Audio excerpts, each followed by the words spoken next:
Hello and welcome to Film Slam Stream's post-film conversation for Between Me and the Sea.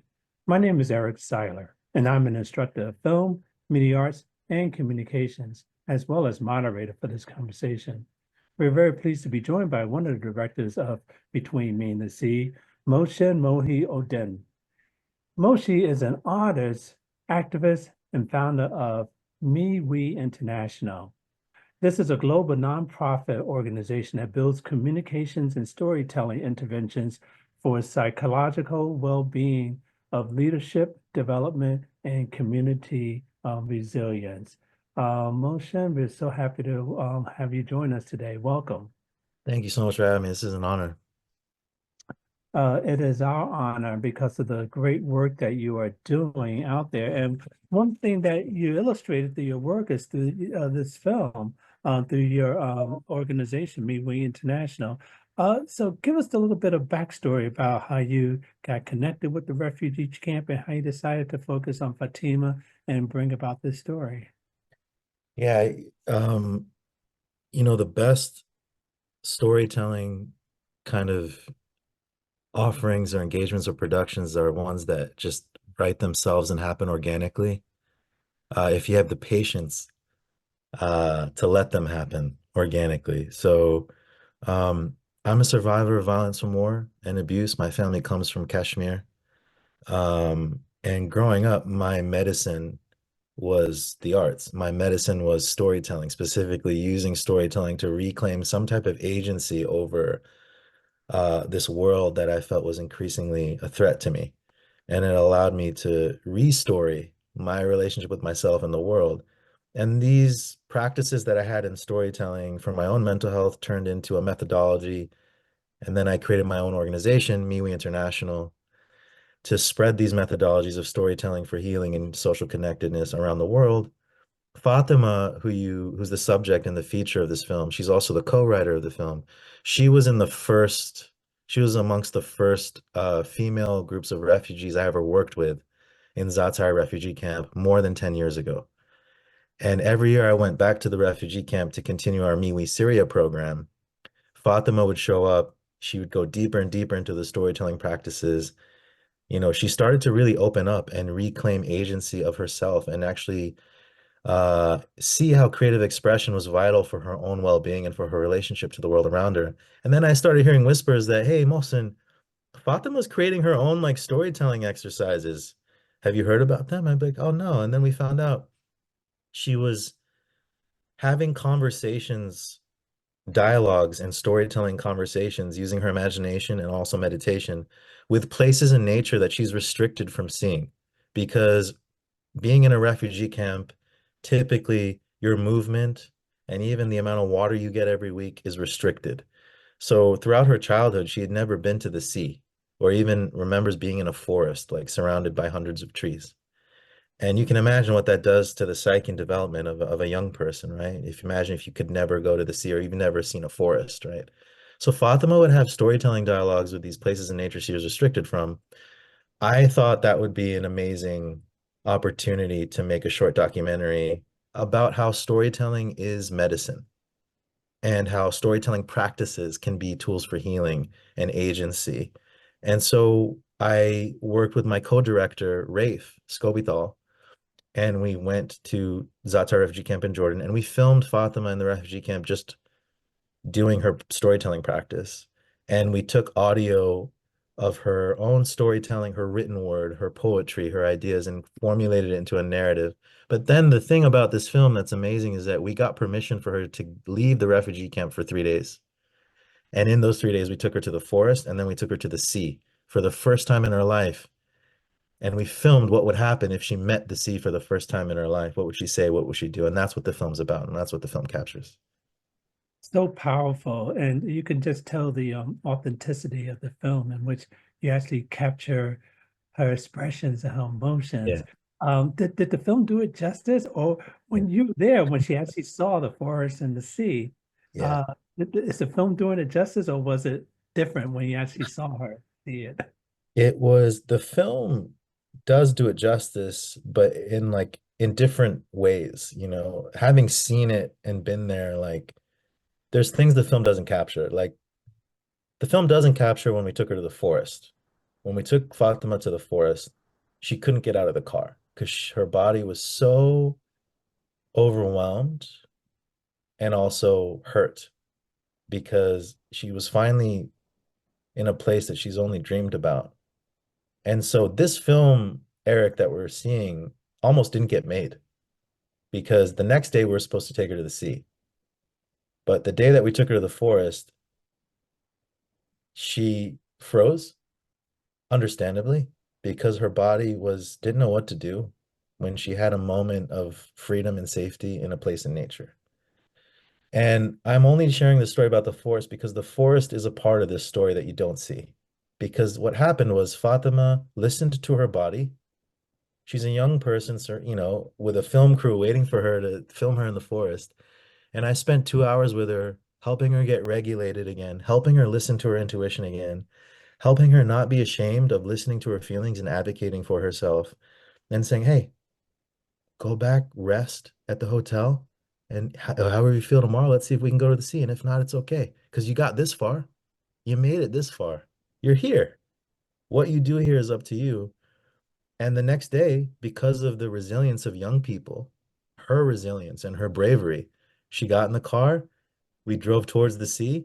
And then once she saw the sparkling diamond waves of the sea far away, she started getting really excited.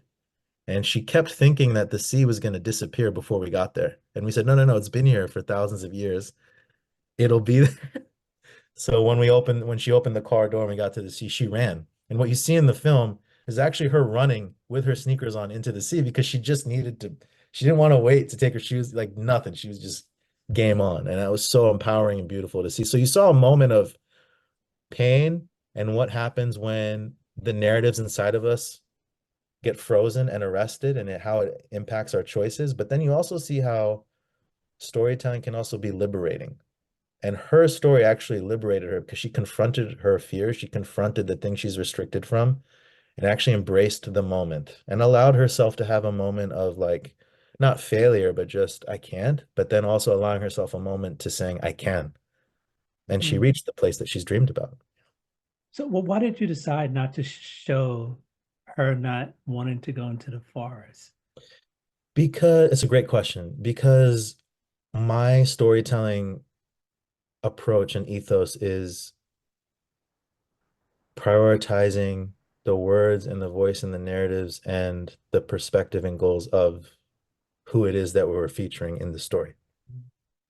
And so for Fatima, that was a moment in the forest with such vulnerability and pain that she nor us felt comfortable putting that as part of the film. And it's a choice we'll have to make as filmmakers, right? Sometimes the things that we leave out, if you do it in the right way, can actually be louder and have more impact when you share them in a different way, as opposed to just always putting everything you capture on film. And that's a sacred moment. And we thought, okay, how many sacred moments do we want? Which ones do we want to prioritize? We want to prioritize a sacred moment of her meeting the sea and focusing on the sea as the medium, as the destination, as the goal. So, well, another thing we didn't see was what happened after that. Yeah. Uh, how was Fatima? Did she go back and tell people? Did she write more? What happened after her meeting the sea? That's a great question, Eric, because as the co-directors, Rafe and I were concerned um, because we were creating this opportunity for growth and creating this opportunity for um, storytelling and for her, living out something she's dreamed. But then she had to go back into this in the desert, in the middle of nowhere, surrounded by concrete walls and barbed wire. And she had to go back because she is legally, in that context, a refugee. She can't stay at the sea forever. And so I was very concerned with how she would feel on the way back. And the opposite happened because she actually told me verbatim, she said, quote, "The sea is now inside of me wherever I go because I've met it." And then she says at the end of the film, and she told me as well, "I will be back." because she got to feel and touch and talk to the dream. And now the dream is no longer a dream, it's a reality. And you can always go back to it.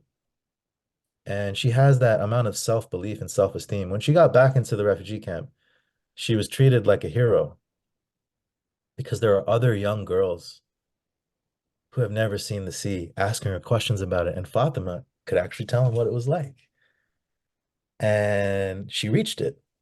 And it was all through her creativity and her self-belief and her manifestation. So it was interesting because she was just greeted as a hero. And when we screened the film inside the refugee camp, over 100 people showed up across all generations to meet Fatima and hear her talk about her film. And that was a really beautiful moment. And even she screened the film at Princess Basma, the Princess of Jordan, Princess Basma's film festival, and actually sat next to the Princess Basma and saw herself on a major screen in a theater at Rainbow Theater in Amman, Jordan, sitting next to a princess of Jordan. You know what I mean? Like just mind blowing the walls and the layers that got broken down, all through creative expression. It's very powerful. It is. The sea is something, many people take for granted. Mm. Tell me, what did you learn from creating this film? I know you probably went into it with a mindset of just helping, Fatima illustrate a story, but this Yeah. had to impact you. Tell us a little bit about the impact and what you learned. Another great question. It taught me that none of us is a fixed story. Mm. And especially those of us that are living in a state of vulnerability, or those of us that come from minority communities or a part of, Black, Indigenous, person of color, communities or refugee communities, we are living in a world where narratives are trying to de-story us. And they're trying to de-story our voice and de-story our well-being and our narratives. And what I learned through this is that all it takes to change culture is one person and their imagination and a room and maybe some paper. Because Fatima, with no resources, with no rights, manifested a moment that was restricted to her from the systems that we're living in. And that's the power of storytelling, right?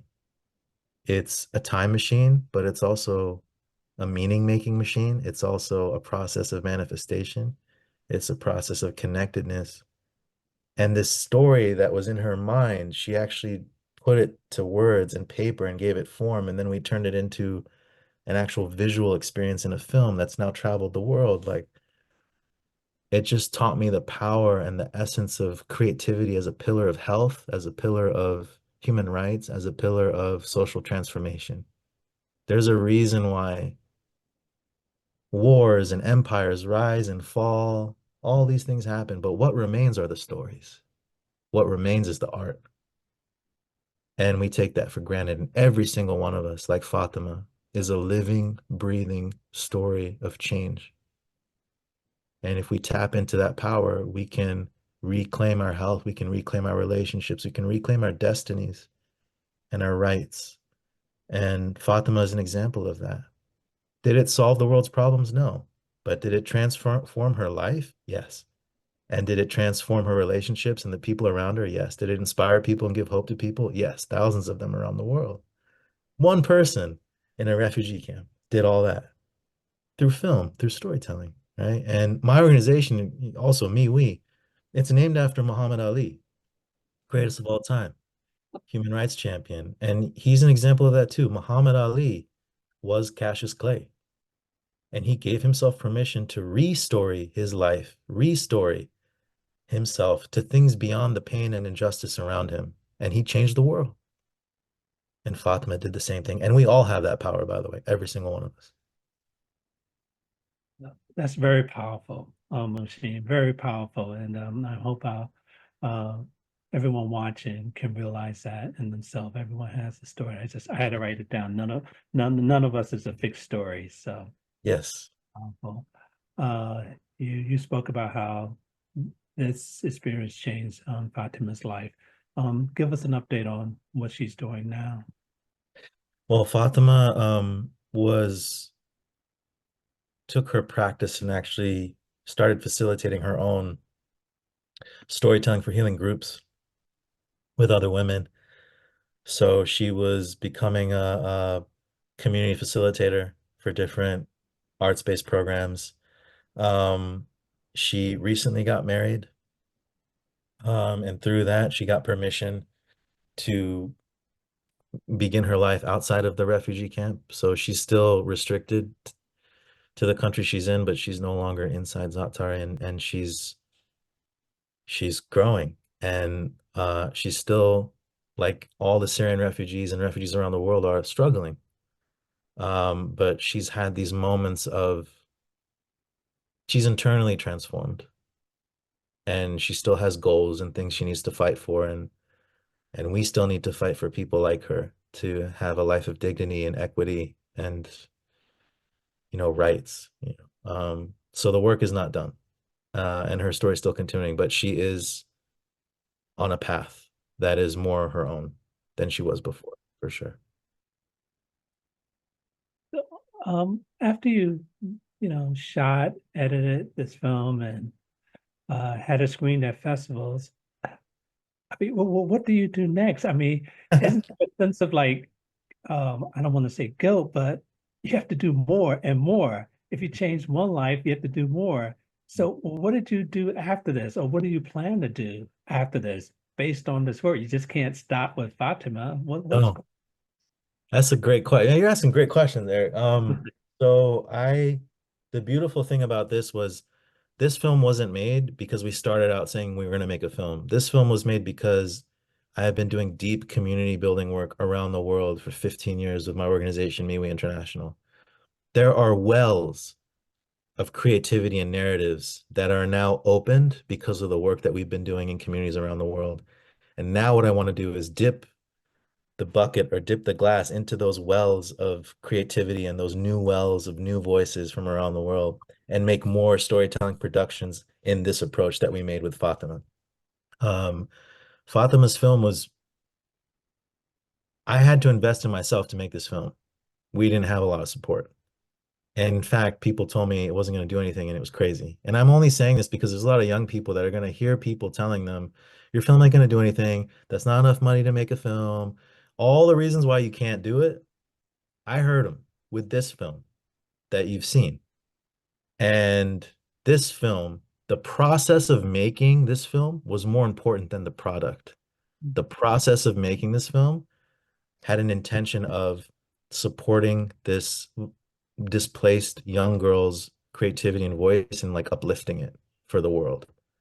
That's the mission. It's not getting it in festivals. But when that was the mission, we had completed the mission before the film was even done. So then all that pressure wasn't really there. And because it was organic and sincere, it got into film festivals like Cleveland International Film Festival. And Time Studios and Time Magazine bought it and are featuring it. And it's streaming on time.com. So this global historic magazine and media outlet bought the film. Again, when I had the idea of making this film 3 years ago, no one said that was going to happen. That it wasn't even close to reality, but it did. So now me and my co-director Rafe are taking the methodology of MeWe International, which is storytelling for mental health and community resilience, and we're using that almost as a Trojan horse to actually access more stories and make more collaborative short documentary films, uplifting and featuring underrepresented storytellers and places, and creating more examples of how storytelling and creative practices are tools for healing and social change, like Fatima's story. So our next film is called If I Must Live, and it was shot and filmed in Gaza, featuring young female Palestinian aid workers and university students and their voices. So we're going to keep doing that around the world, hopefully. That's the goal. Well, that's really wonderful. Congratulations on, moving this forward. And like you said, the process is so important. Are there any plans to try to uh, uh, replicate this, have other people continue with me, we, and do it in their segment of the world? Yes. So that's exactly it, is that we want to scale the tools and practices of storytelling for healing that we use and have the communities own those spaces and lead them. And then there'll be beacons like little lighthouses around the world saying, oh, there's another Fatima here, there's another Fatima story here. And then Rafe and I as co-directors can go in and actually bring in equipment and train them on how to make their own short documentary films so that there can be more wells of creative expression happening. And then Rafe and I will, of course, pick out certain ones that we want to work on and collaborate with, like we did with Fatima. But the goal is that we democratize and decentralize the power of narrative and the power of short documentary filmmaking. Because the fact of the matter is that we're living in a world on fire. We're living in a world with climate change and rising inequality and pandemics and wars and social injustices. And we need everyone to be a storyteller, and we need everyone to practice and exercise that skill of creating cultural artifacts that give form and voice and energy and meaning to different perspectives. Now, we need that now more than ever in the world. And the more that we can expand perspectives through filmmaking, the more likely we are to challenge this tendency we have when we're living in a world of fear and uncertainty. We challenge this tendency we have to look for conclusions, and then we can actually start accepting people's perspectives and searching for perspectives. And that's how we're going to find solutions to things collectively, is through perspective taking. So I think that's the next level of what we got to do, all of us as artists, in fact, I would argue. Absolutely. And to add to that, like you said, it's about the process. And, it's not always about, making the latest and greatest film, but just taking people through that process Yes, and that can, promote healing and peace as well yes, too. yes, 100%. Well, great. Wow. This has been a great conversation. Mohsin, Yeah, great questions. the director Between Me and the Sea. It's been a pleasure speaking with you. I wish you all the best with your organization, and I hope to speak with you again and and see what else you're doing. Yeah, Congratulations. I'd be honored. Thank you for this opportunity. And I hope everyone seeing this and a young person seeing this is, please don't let anyone keep you from writing your story. Just Absolutely do it. Just put curiosity before fear and just give yourself that permission to write and to make things. awesome. And thank you to our viewers for joining us for this important and invigorating conversation. For more information about our upcoming events, please visit us at clevelandfilm.org. I'm Eric Siler. Thank you.